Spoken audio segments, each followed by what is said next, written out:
আজ আমি পাঠ করব রবীন্দ্রনাথ ঠাকুরের কবিতা ২৫শে বৈশাখ, শেষ সপ্তক কাব্যগ্রন্থের অন্তর্গত এই কবিতাটি। ২৫শে বৈশাখ চলেছে জন্মদিনের ধারাকে বহন করে মৃত্যুদিনের দিকে। সেই চলতি আসনের ওপর বসে কোন কারিগর গাঁথছে ছোট ছোট জন্মমৃত্যুর সীমানায় নানা রবীন্দ্রনাথের একখানা মালা। রথে চড়ে চলেছে কাল পদাতিক পথিক, চলতে চলতে পাত্র তুলে ধরে, পায় কিছু পানীয়, পান সারা হলে পিছিয়ে পড়ে অন্ধকারে। চাকার তলায় ভাঙা পাত্র ধুলাই যায় গুঁড়িয়ে, তার পিছনে পিছনে নতুন পাত্র নিয়ে যে আসে ছুটে, পাই নতুন রস। একই তার নাম, কিন্তু সে বুঝি আর একজন। একদিন ছিলেম বালক, কয়েকটি জন্মদিনের ছাদের মধ্যে সেই যে লোকটার মূর্তি হয়েছিল গড়া। তোমরা তাকে কেউ জানো না, সে সত্য ছিল যাদের জানার মধ্যে, কেউ নেই তারা। সেই বালক না আছে আপন স্বরূপে, না আছে কারো স্মৃতিতে, সে গেছে চলে তার ছোট সংসারটাকে নিয়ে। তার সেদিনকার কান্না হাসির প্রতিধ্বনি আসে না কোনো হাওয়ায়। তার ভাঙা খেলনার টুকরোগুলোও দেখিনি ধুলোর পরে। সেদিন জীবনের ছোট গবাক্ষের কাছে সে বসে থাকতো বাইরের দিকে চেয়ে। তার বিশ্ব ছিল সেইটুকু ফাঁকের বেষ্টনীর মধ্যে। তার অবোধ চোখ মেলে যাওয়া ঠেকে যেত বাগানের পাঁচিলটাতে। সারি সারি নারকেল গাছ, সন্ধেবেলাটা রূপকথার রসে নিবিড়। বিশ্বাস অবিশ্বাসের মাঝখানে বেড়া ছিল না উঁচু। মনটা এদিক থেকে ওদিকে ডিঙিয়ে যেত অনায়াসেই। প্রদোষের আলো আঁধারে বস্তুর সঙ্গে ছায়াগুলো ছিল জড়িয়ে, দুই ছিল এক গোত্রের। সে কয়দিনের জন্মদিন একটা দ্বীপ। কিছুকাল ছিল আলোতে, কাল সমুদ্রের তলায় গেছে ডুবে। ভাটার সময় কখনো কখনো দেখা যায় তার পাহাড়ের চূড়া, দেখা যায় প্রবালের রক্তিম তটরেখা। ২৫শে বৈশাখ তারপরে দেখা দিল আর এক কালান্তরে, ফাল্গুনের প্রত্যুষে রঙিন আভার অস্পষ্টতায়। তরুণ যৌবনের বাউল সুর বেঁধে নিল আপন এক তারাতে, ডেকে বেড়ালো নিরুদ্দেশ মনের মানুষকে অনির্দেশ্য বেদনার খ্যাপা সুরে। সেই শুনে কোনো দিন বা বৈকুণ্ঠে লক্ষ্মীর আসন টলেছিল। তিনি পাঠিয়ে দিয়েছেন তার কোনো দূতিকে পলাশ বনের রংমাতাল ছায়াপথে, কাজ ভোলানো সকাল বিকেলে। তখন কানে কানে মৃদু গলায় তাদের কথা শুনেছি, কিছু বুঝেছি কিছু বুঝিনি। দেখেছি কালো চোখের পক্ষরেখায় জলের আভাস, দেখেছি কম্পিত অধরে নির্মিলিত বাণীর বেদনা, শুনেছি কর্ণিত কঙ্কণে চঞ্চল আগ্রহের চকিত ঝঙ্কার। তারা রেখে গেছে আমার অজানিতে ২৫শে বৈশাখের প্রথম ঘুম ভাঙা প্রভাতে নতুন ফোটা বেলফুলের মালা। ভোরের স্বপ্ন তারই গন্ধে ছিল বিহ্বল। সেদিনকার জন্মদিনের কিশোর জগৎ ছিল রূপকথার পাড়ার গায়ে গায়ে।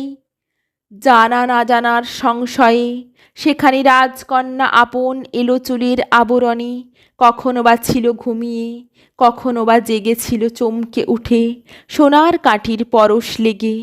দিন গেল সেই বসন্তী রঙের ২৫শে বৈশাখের, রং করা প্রাচীরগুলো পড়ল ভেঙে। যে পথে বকুল বনের পাতার দোলনে ছায়ায় লাগতো কাঁপন, হাওয়ায় জাগতো মর্মর, বিরহী কোকিলের কুহুরবের মিনতিতে আতুর হতো মধ্যাহ্ন, মৌমাছির ডানা লাগতো গুঞ্জন। ফুলগন্ধের অদৃশ্য ইশারা বেয়ে সেই তৃণ বিছানো বিথিকা পৌঁছালো এসে পথের বাঁধানো রাজপথে। সেদিনকার কিশোরক সুর বেঁধেছিল যে একতারাই, একে একে তাতে চড়িয়ে দিল তারপর নতুন তার। সেদিন ২৫শে বৈশাখ আমাকে আনলো ডেকে বন্ধুর পদ দিয়ে। তরঙ্গমন্দ্রিত জনসমুদ্র তীরে বেলা অবেলায় ধ্বনিতে ধ্বনিতে গেঁথে জাল ফেলেছি মাঝ দরিয়ায়। কোনো মন দিয়েছে ধরা, ছিন্ন জালের ভিতর থেকে কেউ বা গেছে পালিয়ে। কখনো দিন এসেছে স্নান হয়ে সাধনায় এসেছে নৈরাশ্য, গ্লানি ভারে নত হয়েছে মন। এমন সময়ে অবসাদের অপরাহ্নে অপ্রত্যাশিত পথে এসেছে অমরাবতীর মর্ত প্রতিমা। সেবাকে তারা সুন্দর করে, তপক্লান্তের জন্য তারা আনে সুধার পাত্র, ভয়কে তারা অপমানিত করে। উল্লোল হাস্যের কলোচ্ছ্বাসে তারা জাগিয়ে তোলে দুঃসাহসের শিখা, ভস্মে ঢাকা অঙ্গারের থেকে তারা আকাশবাণীকে ডেকে আনে প্রকাশের তপস্যায়। তারা আমার নিভে আসা দ্বীপে জ্বালিয়ে গেছে শিখা। শিথিল হওয়া তারে বেঁধে দিয়েছে সুর, 25শে বৈশাখে বরমাল্য পরিয়েছে আপন হাতে গেঁথে, তাদের পরশমণির ছোঁয়া আজও আছে আমার গানে, আমার বাণীতে। সেদিন জীবনের রণক্ষেত্রে দিকে দিকে জেগে উঠল সংগ্রামের সংঘাত, গুরু গুরু মেঘমন্দ্রে একতারা ফেলে দিয়ে কখনো বা নিতে এলো ভেরি। খরমধ্যাহ্নের তাপে ছুটতে হলো জয় পরাজয়ের আবর্তনের মধ্যে। পায়ে বিঁধেছে কাঁটা, ক্ষতবক্ষে পড়েছে রক্তধারা, নির্মম কঠোরতা মেরেছে ঢেউ আমার নৌকার ডাইনে বাঁয়ে। জীবনের পণ্য চেয়েছে ডুবিয়ে দিতে, নিন্দার তলায় পঙ্কের মধ্যে, বিদ্বেষে অনুরাগে, ঈর্ষায় মৈত্রীতে, সঙ্গীতে পরশ কলাহলে। আলোড়িত তপ্ত বাষ্প নিঃশ্বাসের মধ্য দিয়ে আমার জগৎ গিয়েছে তার কক্ষপথে। এই দুর্গমে, এই বিরোধ সংক্ষোভের মধ্যে, 25শে বৈশাখের প্রৌঢ় প্রহরে তোমরা এসেছো আমার কাছে। জেনেছ কি আমার প্রকাশে অনেক আছে অসমাপ্ত, অনেক ছিন্ন বিচ্ছিন্ন, অনেক উপেক্ষিত।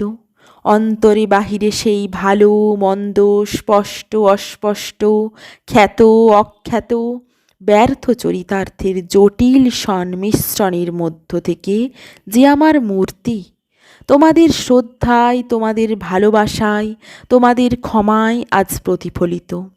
আজ যার সামনে এনেছে তোমাদের মালা, তাকেই আমার 25শে বৈশাখের শেষ বেলার পরিচয় বলে। নিলেম স্বীকার করি, আর রেখে গেলেম তোমাদের জন্য আমার আশীর্বাদ। যাবার সময় এই মানস মূর্তি রইল তোমাদের চিত্তে, কালের হাতে রইল বলে করব না অহংকার। তারপরেও দাও আমাকে ছুটি। জীবনের কালো সাদা সূত্রে গাঁথা সকল পরিচয়ের অন্তরালে, নির্জল নামহীন নিভৃতে নানা সুরের নানা তারের যন্ত্রে সুর মিলিয়ে নিতে দাও এক চরম সঙ্গীতের গভীরতায়।